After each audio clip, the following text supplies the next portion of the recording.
Nah, argumen kita ada 3 juga.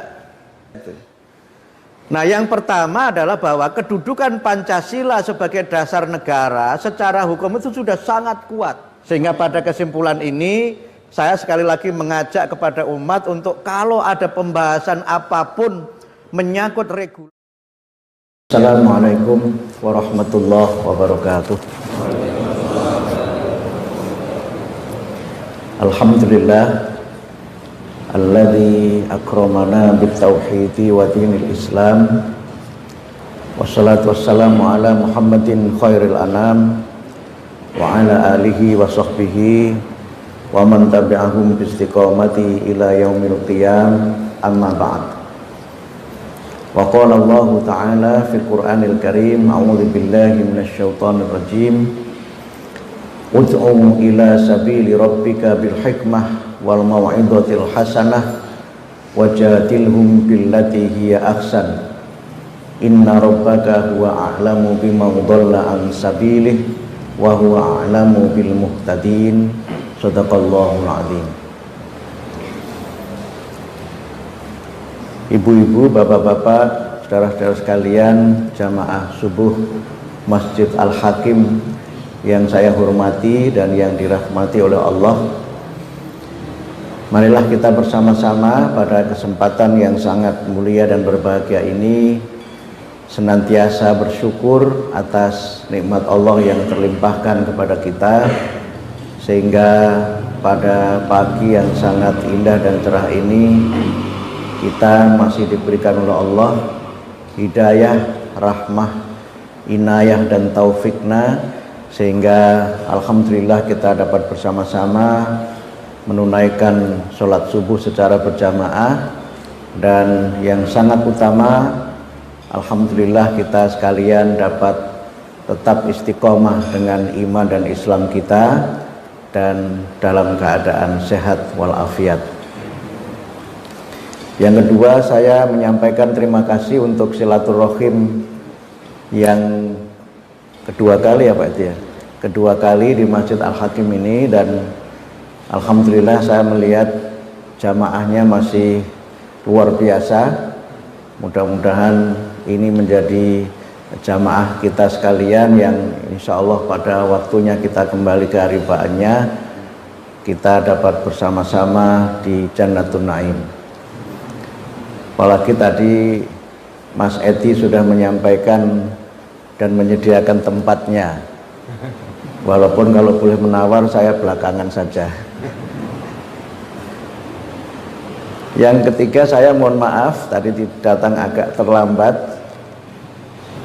Saya ini termasuk orang yang tidak terlalu terbiasa bangun pagi.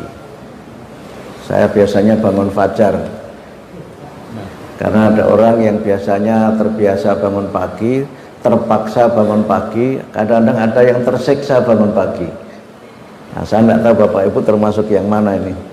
Kalau saya lihat jadwalnya di rundown yang dikirim oleh Mas Edi, saya kira Bapak Ibu sudah qiyamul lail di sini, dan alhamdulillah ini menjadi sebuah ibadah yang sangat utama yang di dalam Al-Quran sangat dianjurkan untuk kita menunaikannya. Karena bagian dari ibadah yang tidak hanya kita bertakarrub kepada Allah, tetapi juga mudah-mudahan ibadah yang mengantarkan kita mendapatkan tempat yang terhormat di sisi Allah dan di hadapan umat manusia. Saya akan menyampaikan tema yang sederhana saja. Mohon maaf, saya minum dulu.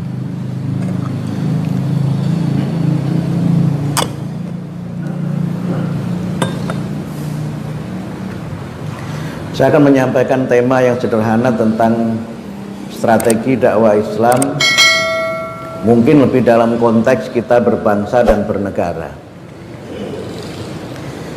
Kalau kita membaca surat An-Nahl 125 yang tadi sudah saya bacakan di muqaddimah ceramah ini, Allah berfirman, ud'u ila sabili rabbika bil hikmah wal mau'izatil hasanah wajadilhum billati hiya ahsan Inna rabbaka huwa a'lamu biman dhalla an sabilih wa huwa a'lamu bil muhtadin. Serulah manusia kepada jalan Tuhanmu bil hikmah, dengan hikmah, wal mau'izatil hasanah, dan dengan nasihat yang baik, wajadilhum billati hiya ahsan, dan kamu berdebatlah dengan urusan itu. Inna rabbaka huwa a'lamu biman dhalla an sabilih, dan sesungguhnya Tuhanmu adalah Tuhan yang lebih mengetahui siapa yang tersesat dari jalannya, dan Tuhan yang lebih mengetahui siapa yang termasuk orang-orang yang mendapatkan petunjuk. Kalau kita baca ayat ini dari rangkaian ayat sebelumnya, ayat itu memang secara khusus dikaitkan dengan perdebatan Nabi Muhammad dengan orang-orang ahli kitab dan berbagai perilaku serta sikap-sikap mereka, dan bagaimana Nabi harus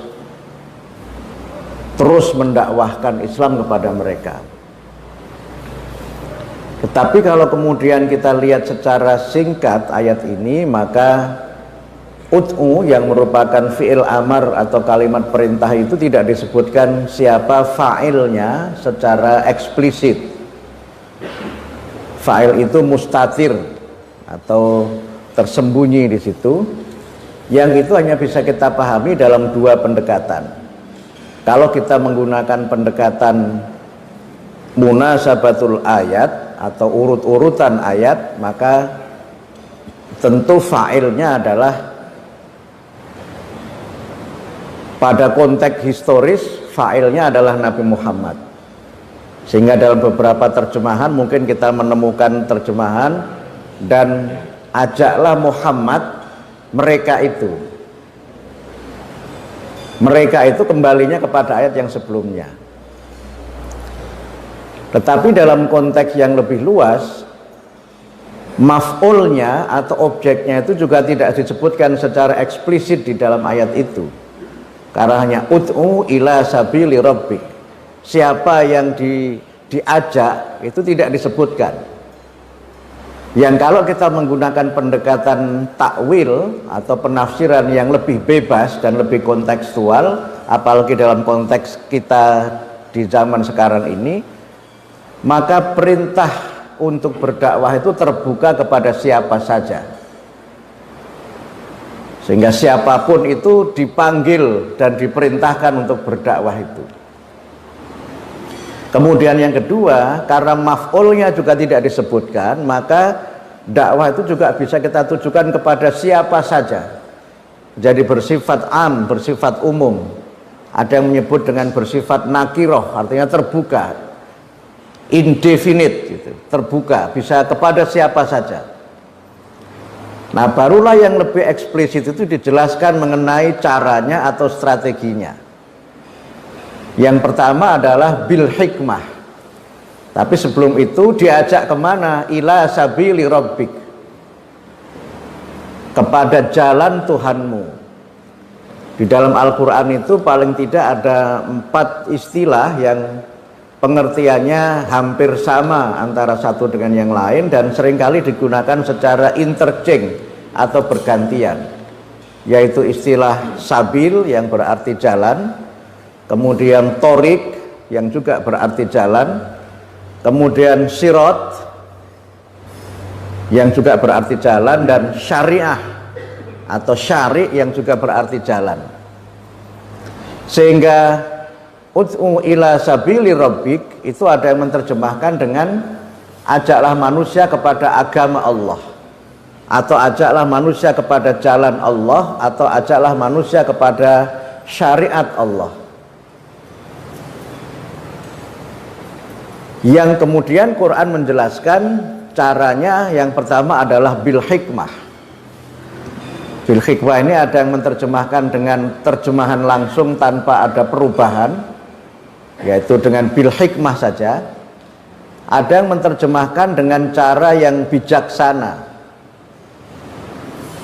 Tetapi kalau kemudian kita mencoba memaknai ini dengan pendekatan tafsir maudhu'i atau tafsir tematik, kata-kata hikmah itu di dalam Al-Quran disebutkan sebanyak 30 kali. Dan dalam ayat-ayat itu ada 10 ayat di mana kata hikmah itu disebutkan setelah Alkitab. Dan itu dikaitkan dengan misi nubuwah atau misi risalah, misi kenabian atau misi dakwah yang ditugaskan oleh Allah kepada Rasulullah Muhammad SAW. Yang kalau kemudian kata-kata hikmah itu kita terjemahkan berdasarkan pendekatan tafsir maudhu'i itu, maka paling tidak hikmah itu mengandung 5 pengertian. Yang pertama, sering kita menerjemahkan hikmah itu dengan bijaksana.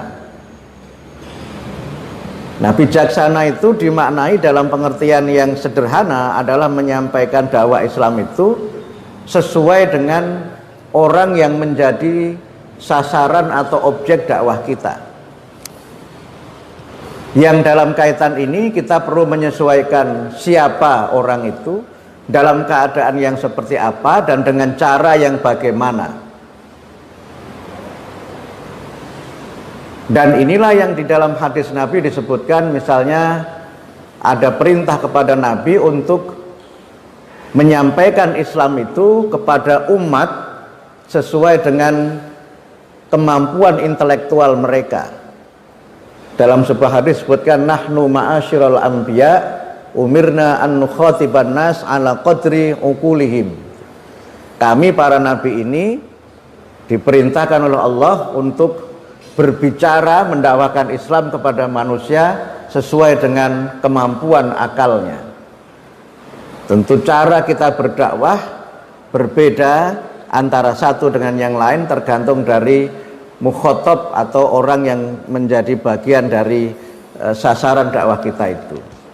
Dakwah kita kepada mereka yang sudah taat beragama tentu berbeda dengan mereka yang sama sekali mungkin tidak mengenal agama. Dakwah kita kepada orang yang mungkin gelarnya profesor doktor tentu berbeda dengan mereka yang menjadi petani dan sebagainya. Dakwah kita kepada Kang Edi yang pebisnis sukses ini juga beda dengan misalnya siapa? Politisi dan sebagainya. Nah, ini yang pertama. Sehingga karena itu maka kalau kita membaca hadis-hadis Nabi, ketika Nabi ditanya para sahabat itu juga jawabannya berbeda-beda. Misalnya ketika Nabi ditanya apa amalan yang paling utama, hadis menjelaskan perbedaan-perbedaan bagaimana Nabi menjelaskan apa yang paling utama itu.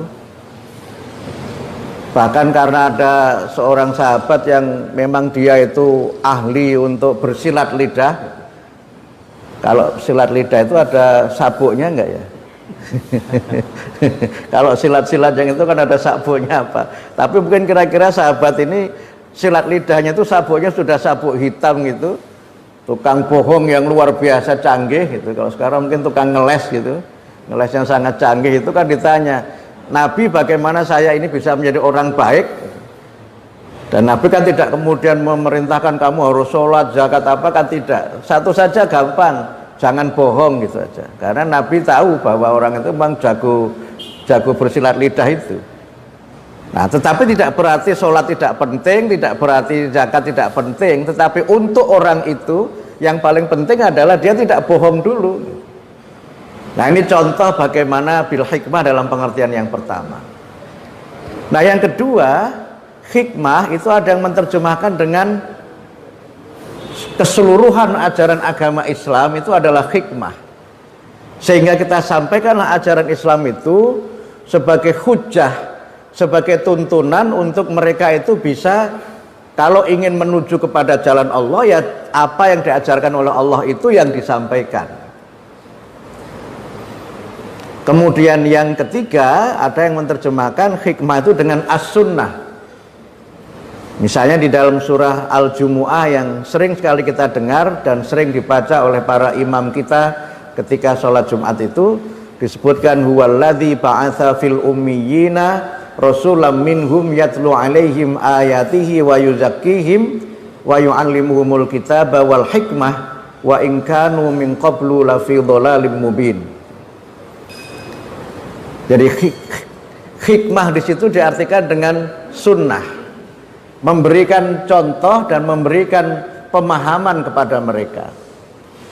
Kemudian yang keempat, hikmah itu ada yang menerjemahkan dengan ilmu. Jadi bil hikmah itu artinya bil ilmi, dan itu bisa kita temukan penjelasan ini juga dalam makna lughah atau makna bahasa. Saya baca di dalam kamus Munjid itu disebutkan di antara makna dari hikmah itu adalah ilmu dengan segala derivasinya, apakah itu filsafat, apakah itu berbagai disiplin keilmuan. Jadi berdakwah itu bisa menggunakan pendekatan-pendekatan ilmiah. Kemudian yang kelima ya Mas Setia. Yang kelima, bil hikmah itu adalah bisyasah, dengan strategi-strategi politik. Sehingga politik itu adalah bagian dari strategi kita berdakwah. Dakwah itu tidak hanya qola, wakila, ceramah dan sebagainya seperti yang sering kali kita dengar, tetapi bersiasah, berpolitik itu adalah bagian dari berdakwah.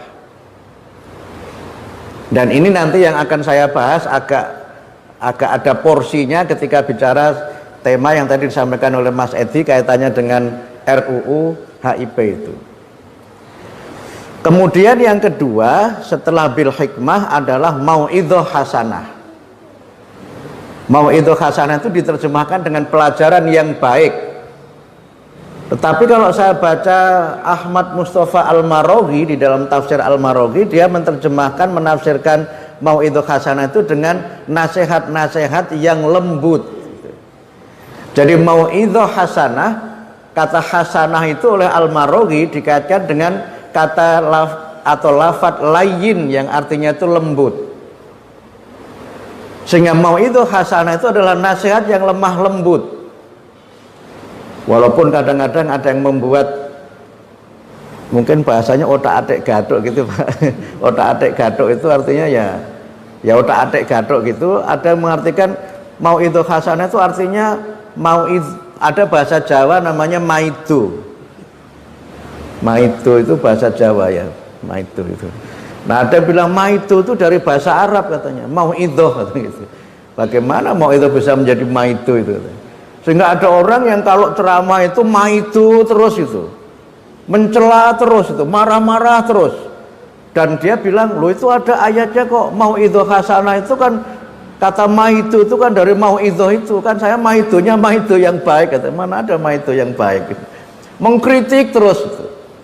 Oleh karena itu menarik tadi yang ditafsirkan oleh Al-Maraghi ketika beliau menafsirkan mau'idhah hasanah itu dengan tutur kata yang lembut, kata yang santun, qaulan karima, qaulan sadida, qaulan ma'rufa gitu. Yang itulah makna mau'idhah hasanah itu. Walaupun dalam konteks yang luas, mau'idhah yang disebutkan di dalam Al-Quran sebanyak 9 kali itu sebagian besarnya dikaitkan dengan Al-Quran. Quran itu mau'idhah lil muttaqin. Quran itu syifa'ul lima fis sudur. Sehingga di dalam Al-Quran itu isinya semuanya itu adalah nasihat-nasihat dan pelajaran. Yang kalau kita mempelajari dan membaca Al-Quran itu yang kita dapatkan adalah pengetahuan, kesadaran, wawasan, kearifan yang bentuknya memang disampaikan dalam redaksi dan juga dalam struktur yang berbeda-beda. Ada nasihat yang berupa kisah-kisah Nabi terdahulu, kisah-kisah umat yang terdahulu, bahkan kisah-kisah individu. Misalnya kisah Luqman misalnya. Atau Nabi misalnya kisah Yusuf di dalam surah Yusuf itu satu surat penuh di dalam surah Yusuf. Atau kisah Nabi Ibrahim ini yang paling banyak disebutkan di dalam Al-Quran. Atau kisah individu selain tadi Luqman ada Zulkarnain dan sebagainya. Atau juga nasihat yang berupa petunjuk bagaimana kita ini bisa senantiasa hidup dengan benar dan seterusnya. Nah, kemudian yang ketiga adalah wajadilhum billati hiya ahsan. Kita itu diperintahkan untuk berdialog, berdebat. Jadi termasuk dalam berdakwah itu berdebat. Apalagi dalam situasi di mana manusia itu sekarang punya pendapat yang berbagai macam, perdebatan itu tidak bisa dihindari. Sehingga billati, di situ ada penjelasan mengenai billati itu, kemana ini billati ini? Sebagian ada yang menafsirkan billati itu kembali kepada ketiga-tiganya, bil hikmah, mau'idhah hasanah, dan mujadalah. Di dalam Quran itu ada surat mujadalah yang artinya adalah gugatan, perempuan yang menggugat suaminya. Jadi dia itu dizihar oleh suaminya, kemudian dia tidak terima dengan itu, kemudian dia menggugat sehingga terjadi perdebatan antara suami dengan istri itu. Jadi suami istri berdebat itu enggak hanya zaman sekarang, dari zaman dulu juga sudah ada itu. Nah, karena itulah maka kemudian dalam kita berdakwah itu tidak bisa dihindari perdebatan itu, termasuk ayat 125 itu juga berkaitan dengan bagaimana Nabi harus bisa berdebat dengan orang-orang ahli kitab itu. Walaupun di dalam ayat Al-Quran juga Nabi dilarang untuk berdebat dengan ahli kitab kecuali dengan perdebatan yang baik. Nah, karena itu maka billati oleh sebagian ahli tafsir dimaknai kembali kepada tiga cara tadi itu. Tetapi sebagian ada yang menyebut allati karena dia itu bentuk mufrad, maka kembalinya hanya kepada berdebat itu. Tetapi kemudian setelah dijelaskan mengenai caranya dan arahnya, maka kemudian ayat itu ditutup dengan inna Rabbuka huwa a'lamu bi'ang dhalla an sabilihi wa huwa a'lamu bil muhtadin. Tuhanmu itu yang maha mengetahui siapa yang tetap saja tersesat, tidak mau ikut di jalan Allah walaupun kamu sudah ajak dengan berbagai macam cara itu. Dan Allah juga yang lebih mengetahui siapa yang mendapatkan petunjuk setelah kita berikan kepada mereka berbagai macam pelajaran dan tuntunan sesuai dengan dakwah itu. Nah, Bapak-Bapak, Ibu-ibu sekalian, dalam situasi kehidupan yang orang menyebut dengan zaman demokrasi ini, kita ini hidup dalam masyarakat yang sangat terbuka. Bahkan ruang publik itu kan menjadi ruang perdebatan yang luar biasa. Apalagi kemudian ada suasana di mana orang itu mengalami masa euforia kebebasan berpendapat. Walaupun seringkali pendapat tidak selalu berkorelasi dengan pendapatan. Karena itulah maka kemudian di ruang perdebatan publik itu ada yang memang orang itu berdebat dengan ilmu, ada yang berdebat dengan nafsu.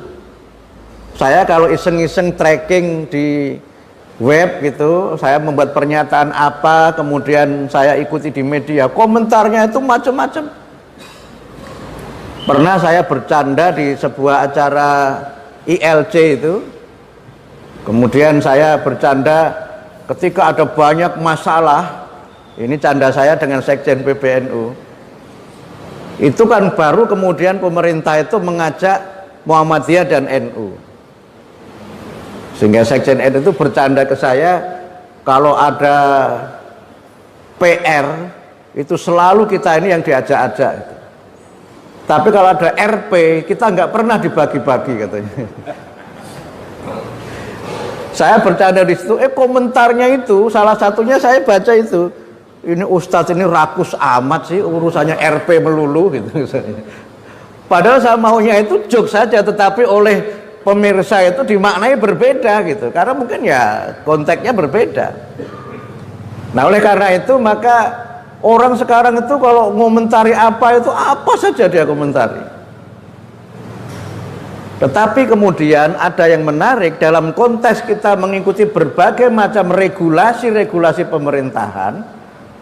Ada bukunya Kohn, itu seorang sejarawan Inggris yang ahli Indonesia, itu banyak ruang publik yang kalau kita tidak ikut mengisi, maka umat ini akan semakin mendapatkan tantangan dakwah yang luar biasa, terutama lewat produk-produk regulasi-regulasi negara, termasuk adalah undang-undang itu. Undang-undang itu kata para ahli hukum adalah bagian dari kita melakukan rekayasa perjalanan negara. Itulah medianya undang-undang itu. Jadi kalau orang itu ingin mengatur negara seperti apa, ya bermainnya pada wilayah undang-undang itu. Sehingga kalau kemudian sebuah undang-undang sedang disusun dan umat ini tidak aktif dalam proses itu, maka memang kita ini bisa semakin tersudut dalam berbagai macam kegiatan kita karena kita tidak ikut dalam proses ketika undang-undang sedang dibahas. Salah satunya adalah undang-undang HIP ini. Bapak Ibu, misalnya sekarang ini pemerintah misalnya sudah memutuskan tidak memberangkatkan haji. Kenapa pemerintah melakukan itu? Karena bersandar kepada undang-undang haji. Kita berzakat ini, zakat ini kan juga ada undang-undang zakatnya. Kenapa zakat itu harus dihimpun oleh organisasi yang berbadan hukum? Itu karena ada undang-undangnya. Kalau tiba-tiba ada orang tidak punya yayasan kemudian ngambil-ngambil zakat di jalan, itu melanggar hukum. Dan banyak hal lagi yang kita diatur. Pemakaman sudah ada undang-undangnya belum?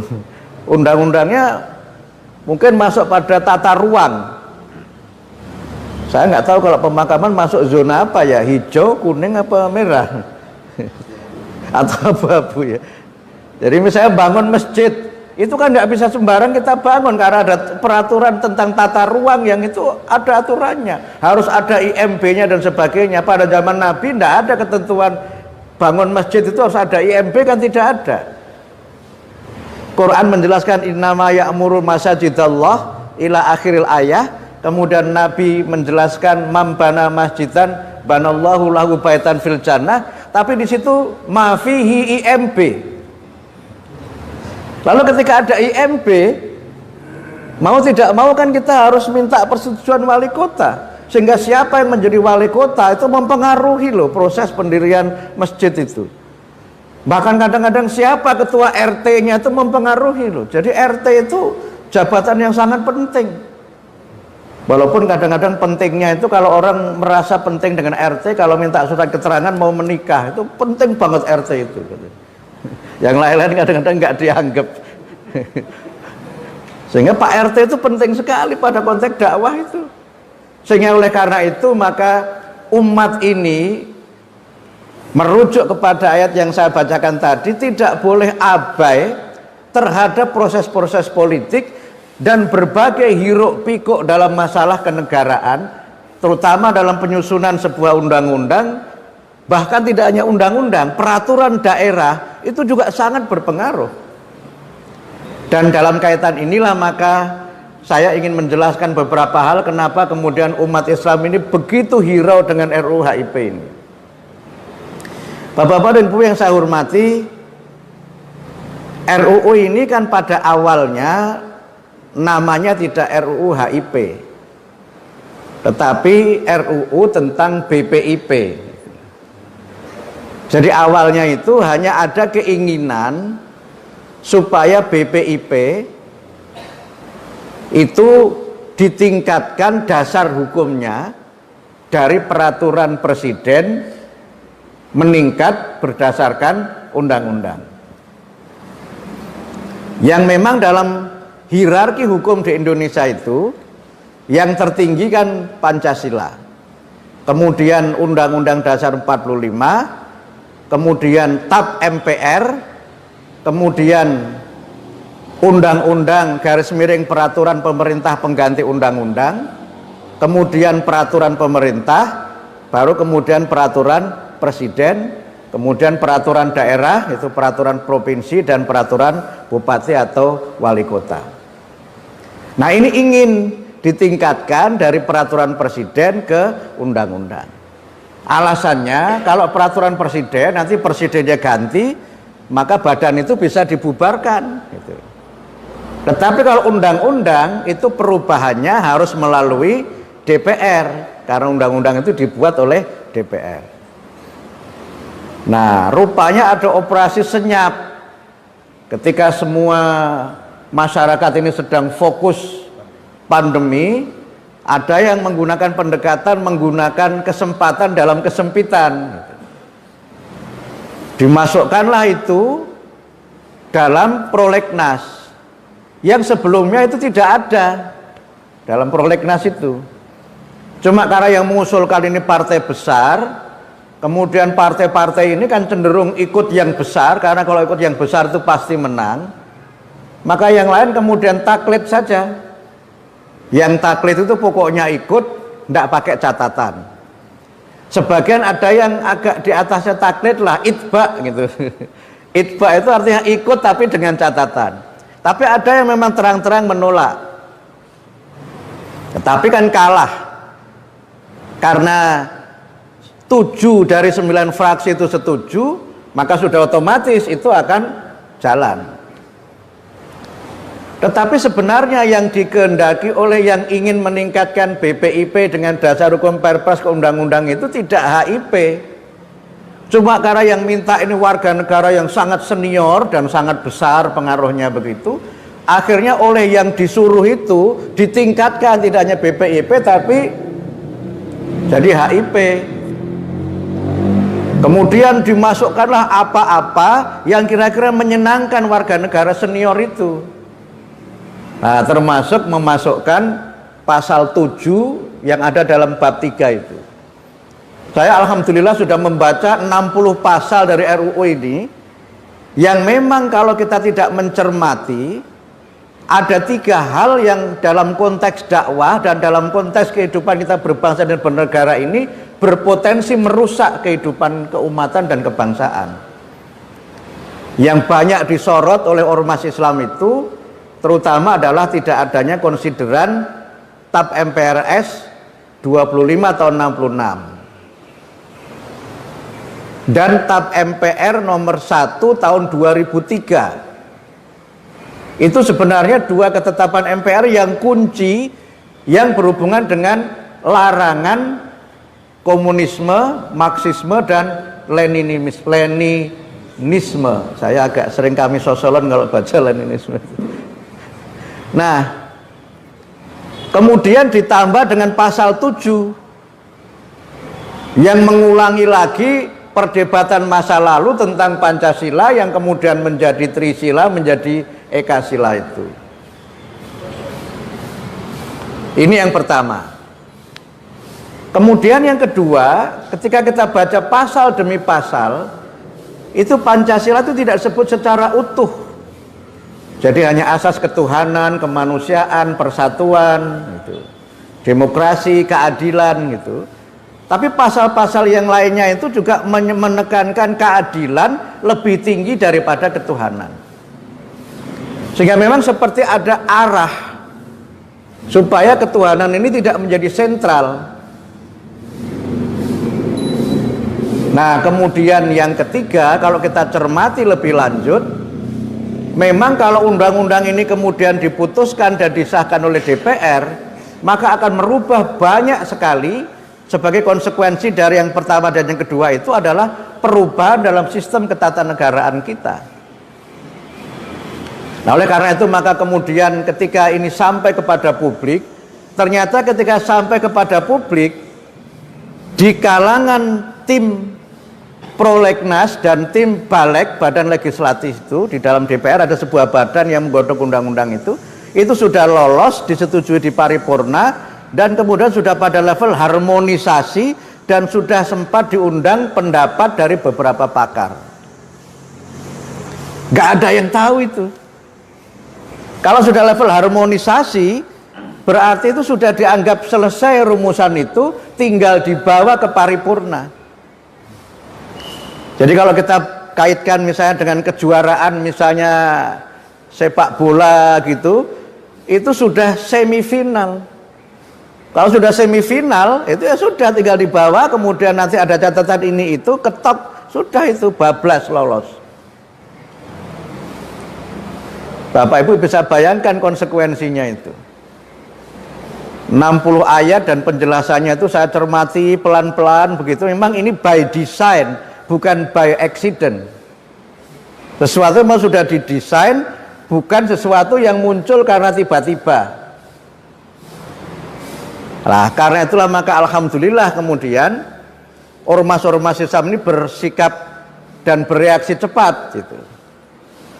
Saya membaca pernyataannya MUI, saya membaca pernyataannya Dewan Dakwah, kemudian Persatuan Islam, kemudian Matlaul Anwar, kemudian Al-Wasliyah, dan saya kira yang lainnya juga, baru kemudian Muhammadiyah, baru kemudian NU. Alhamdulillah semuanya sama. Waktu pertemuan di Wakil Presiden saya menyampaikan alhamdulillah muttafaqun alaih baina Muhammadiyah wa NU, saya bilang gitu di hadapan Pak Wakil Presiden itu. Mungkin kalau semuanya sama mungkin kita menyebutkan dengan bukan hanya muttafaqun alaih tapi mungkin rawahul jamaah itu. Semuanya isinya sama. Alhamdulillah dengan argumen masing-masing. Tetapi sebagian besar argumennya itu menyoroti tadi yang tidak ada TAP MPRS dan pasal 7. Sehingga waktu Dewan Dakwah ke PP Muhammadiyah, kami menerima Ketua Umum Dewan Dakwah di kantor PP Muhammadiyah, kami sampaikan kami bersetuju dengan semua pernyataan ormas itu, tapi izinkan kami menggunakan angle yang berbeda.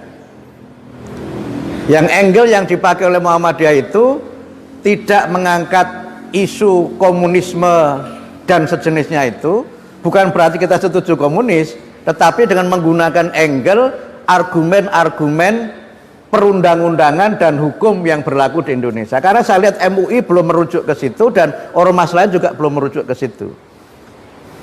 Sehingga Muhammadiyah dengan bahasanya itu berpendapat bahwa RUU ini tidak urgen dan tidak perlu dilanjutkan pembahasannya. Itu sebenarnya bahasa lain dari menolak. Tetapi kan tidak bisa menolak karena itu wewenangnya. Kenapa kita tidak mungkin kita menolak? Karena wewenangnya ada pada DPR. Wewenangnya itu ada pada DPR. Nah, argumen kita ada 3 juga. Saya menggunakan kata 3 karena kalau banyak-banyak suka lupa. Tadi menyebut 5 saja lupa saya. Jadi 3 itu paling gampang. Karena itu banyak hadis yang ketika Nabi ditanya sahabat itu kan seringkali 3 juga kan. Karena itu yang memang mudah mengingat 3 itu. Nah, yang pertama adalah bahwa kedudukan Pancasila sebagai dasar negara secara hukum itu sudah sangat kuat. Ada TAP MPRS nomor 20 tahun 66, TAP MPR nomor 5 tahun 73, TAP MPR nomor 9 tahun 78, dan ada satu lagi TAP MPR kalau tidak salah nomor 10 tahun 2000, ditambah tadi nomor 1 tahun 2003, yang itu sudah menegaskan bahwa Pancasila itu adalah dasar negara dan sumber dari segala sumber hukum yang ada di Indonesia dalam konteks kita bernegara. Jadi sudah sangat kuat. Sehingga karena sudah sangat kuat, maka tidak diperlukan lagi undang-undang yang mengatur mengenai Pancasila itu. Kenapa kemudian kalau sudah kuat tidak perlu diatur? Karena ada Undang-Undang 12 tahun 2011 pasal 5 poin E yang menyebutkan bahwa undang-undang itu diantara asasnya adalah asas kebermanfaatan atau kehasil gunaan. Maknanya undang-undang itu dibuat karena memang diperlukan kehadirannya karena ada amanat dari peraturan perundang-undangan di atasnya atau ada perintah dari undang-undang lain. Ini tidak ada amanat dari undang-undang di atasnya, artinya kalau undang-undang berarti ada perintah dari undang-undang dasar, dan tidak ada perintah dari undang-undang lain yang sudah disahkan. Dan sudah ada aturan mengenai Pancasila di dalam TAP MPR yang sesungguhnya kedudukannya lebih kuat daripada undang-undang. Yang kedua, muatan atau isi dari undang-undang itu tidak boleh bertentangan dengan perundang-undangan di atasnya. Sementara undang-undang ini bertentangan dengan undang-undang dasar. Sehingga atas dasar uji konstitusi itu sesungguhnya tidak perlu DPR buat undang-undang dan tidak boleh isinya bertentangan. Nah, kemudian yang kedua, sebuah undang-undang itu dalam pasal 6 Undang-Undang 12 tahun 2011 itu disebutkan undang-undang itu dibuat diantaranya adalah untuk memberikan kepastian hukum dan pengayoman kepada masyarakat. Lah ini undang-undang malah yang terjadi justru kekisruhan di masyarakat, memecah belah masyarakat, membuka kembali perdebatan yang sudah seharusnya diakhiri. Perdebatan mengenai dasar negara itu kan sudah harus diakhiri setelah ditetapkan Undang-Undang Dasar 45 yang kita punya sekarang dan Pancasila yang kita punya sekarang. Tidak usah dibuka-buka lagi, tidak usah diungkit-ungkit lagi. Dan itu menjadi perdebatan, kenapa yang diangkat hanya 1 Juni sementara juga ada rumusan 22 Juni. Kita ikuti sejarah lah bagaimana perdebatan itu luar biasa panjang itu. Sehingga waktu saya di salah satu stasiun TV itu kan saya sampaikan sejarah yang begini nggak usah dibuka lagi. Kalau dibuka geger lagi bangsa ini. Yang terjadi bukan persatuan tetapi perdebatan yang tiada ujung. Muncul lagi itu, sudahlah kita ikuti saja apa yang sudah disampaikan dan diputuskan oleh para pendiri bangsa itu sebagai suatu kesepakatan yang dalam istilah kita bermuamalah itu namanya muahadah itu. Kalau sudah ada kesepakatan, sudah ada perjanjian, sudah sepakat, ya sudah, jangan dibongkar-bongkar lagi, nanti masalah gitu. Nah, kemudian yang ketiga ya argumen kita, ya undang-undang ini kalau disahkan itu akan menjadikan satu golongan itu seperti lebih dominan dari golongan yang lainnya. Ini tidak bagus untuk kepentingan bangsa yang sangat majemuk dan bangsa yang memang harus kita rajut persatuannya dengan undang-undang sebagai pengikatnya. Nah, oleh karena itulah maka mungkin kalau ada dialog ya Mas Edi, enggak? Boleh ya? Enggak apa-apa, sedikit saja. Karena itu maka kemudian sekarang bolanya itu di DPR. Nah, rupanya kami menangkap DPR ini masih ada yang kasak kusuk untuk bagaimana pressure masyarakat ini diabaikan. Sehingga kami sempat dipanggil oleh Wakil Presiden MUI, Muhammadiyah, NU. Saya sebut Muhammadiyah karena urut abjad saja, Mas. Bukan urut abjad saja kan MN gitu. Dipanggil di Wapres, kami sampaikan karena ada gelagat untuk diganti namanya, tetapi isinya itu hanya dirubah pasal 7-nya, yang lain-lainnya tidak dirubah. Gitu. Karena partai yang mengusung itu mengatakan kami setuju memasukkan TAP MPRS di dalam poin mengingat dan setuju bahkan memasukkan TAP MPR nomor 1 2003 dan siap menghapus pasal 7. Tetapi mau diganti namanya. Padahal yang bermasalah tidak hanya itu. Kelihatannya awalnya itu mau diminta pendapat kira-kira kalau begitu Muhammadiyah, NU dan MUI setuju apa enggak gitu. Saya langsung bicara pada waktu itu setelah diminta bicara yang ketiga setelah MUI, NU baru saya diminta bicara. Saya sampaikan kepada Pak Wapres, RUU ini harus dimaukufkan gitu. Saya pakai bahasa maukuf. Dihentikan total gitu. Dan jangan ada usulan RUU lain yang namanya berbeda tapi isinya sama. Itu mesti kisruh, saya bilang. Yang kedua juga BPIP tidak perlu ditingkatkan dasar hukumnya dari peraturan presiden ke undang-undang karena sudah sangat kuat. Dan jangan sekarang ini juga mengusulkan RUU BPIP karena kepala BPIP itu juga ditolak oleh umat dengan pernyataannya yang kontroversial itu. Sudahlah, situasi sekarang ini dimauqufkan, kemudian presiden itu bikin surat presiden. Kami usulkan begitu, karena di dalam Undang-Undang 12 disebutkan kalau sebuah rancangan undang-undang disetujui oleh DPR, maka kemudian itu diserahkan kepada pemerintah untuk dibahas melalui kementerian yang terkait. Nah, presiden itu menerbitkan surpres. Surpres bukan berarti kejutan, tapi surat presiden. Kami usulkan tolonglah Pak Presiden segera bersurat, karena DPR bersurat, etikanya presiden bersurat, karena lembaga ini sejajar. Kan presiden dan DPR itu kan sejajar dalam undang-undang dasar itu. Walaupun pada waktu itu Pak Mahfud mengatakan sebenarnya surat itu tidak perlu, karena kalau dalam 60 hari pemerintah tidak merespon RUU yang disampaikan DPR itu, maka dengan sendirinya undang-undang itu akan batal. Tetapi 60 hari itu bukan waktu yang singkat loh. 60 hari itu kan lama itu.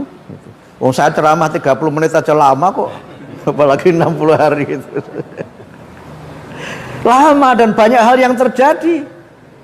Nah, rupanya masih ada yang coba lobby sana lobby sini. Sekarang banyak itu ada lembaga tertentu yang ngundang-undang ormas, ngajak diskusi RUU BPIP. Saya nggak tahu kalau ormas lain. Muhammadiyah diundang juga, tapi karena tahu langsung saya minta kalau ada undangan mengajak diskusi tentang RUU BPIP, semuanya harus ditolak karena sudah ada sikap kami di PP. Namun ormas lain juga kalau bisa sama juga sikapnya. Karena sekarang ini ada upaya menggalang opini dengan mengatakan ormas yang di pusat menolak, tapi yang di bawah setuju dan sebagainya. Ini permainan politik yang kalau kita nggak hati-hati bisa di peta kompli kita itu. Nah, karena itu maka kita tegas. Dan sekarang yang kita pressure adalah DPR. Sehingga karena itu maka sekarang kita komunikasi intens kepada DPR. Alhamdulillah beberapa partai yang awalnya itu itba, itu tanda tangan karena terpaksa, sekarang sudah balik menolak seterusnya. Nah, tinggal partai gede yang satu itu saja yang sedang ini. Tapi saya aktif komunikasi dengan dia supaya apa? Saya bilang kepada elitnya, tolonglah mengalah untuk menang, saya bilang.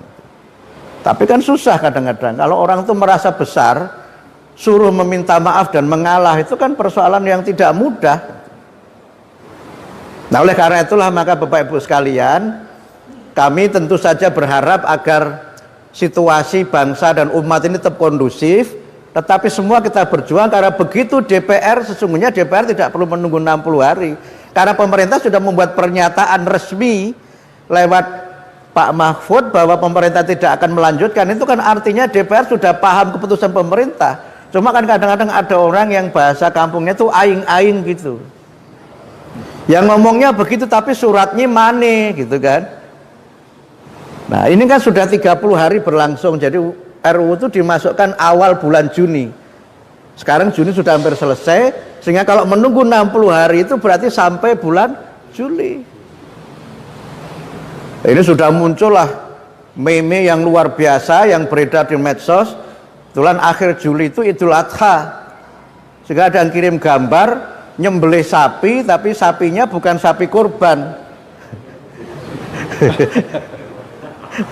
Mari 30 Juli kita sembelih sapi, saya dapat kiriman itu. Nah, yang begini-begini ini kan provokatif ya. Nah, umat ini kadang-kadang juga diadu-adu.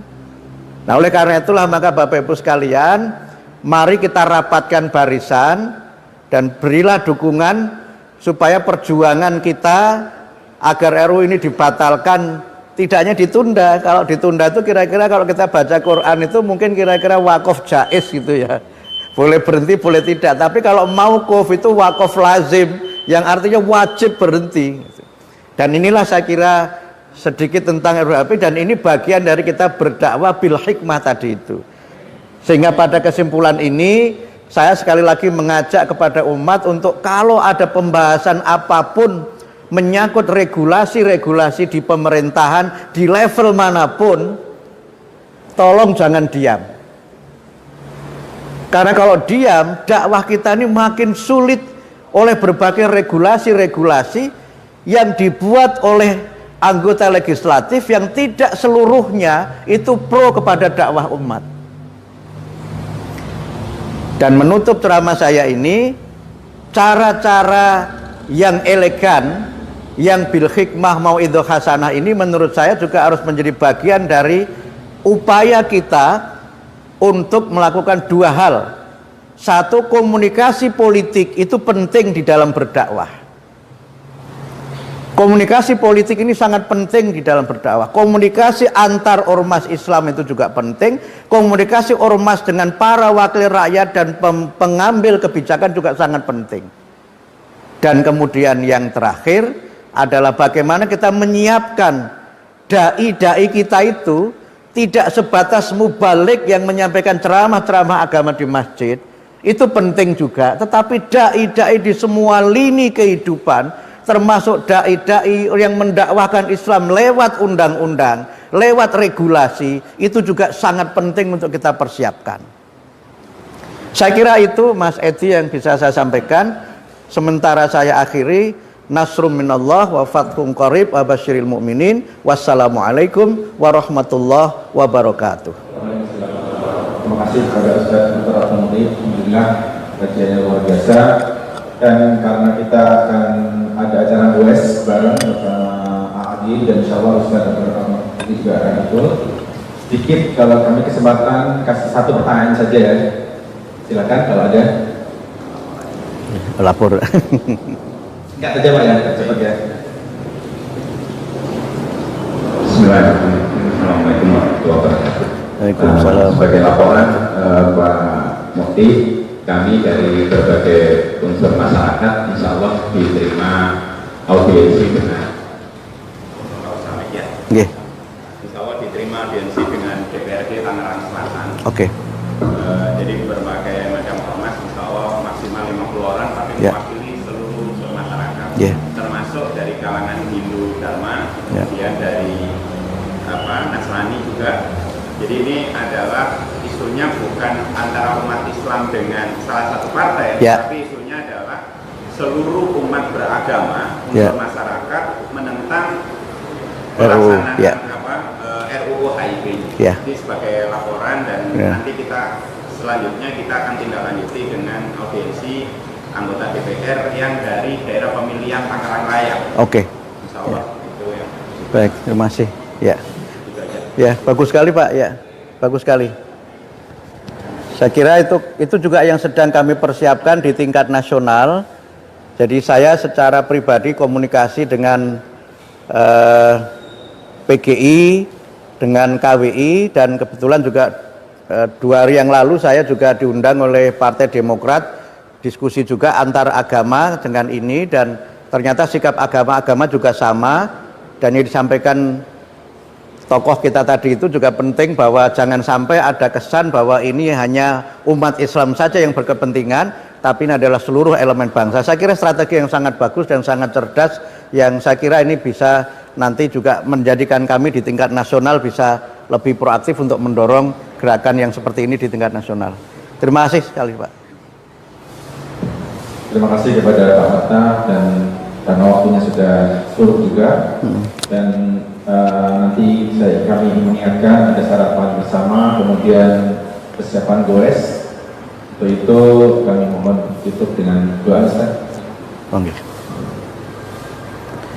Bismillahirrahmanirrahim. Allahumma shalli ala Muhammad wa ali Muhammad sayyidil awwalin wal akhirin wa sallim radhiyallahu tabaraka wa ta'ala an kulli sahabati sayyidina Rasulillah ajmain.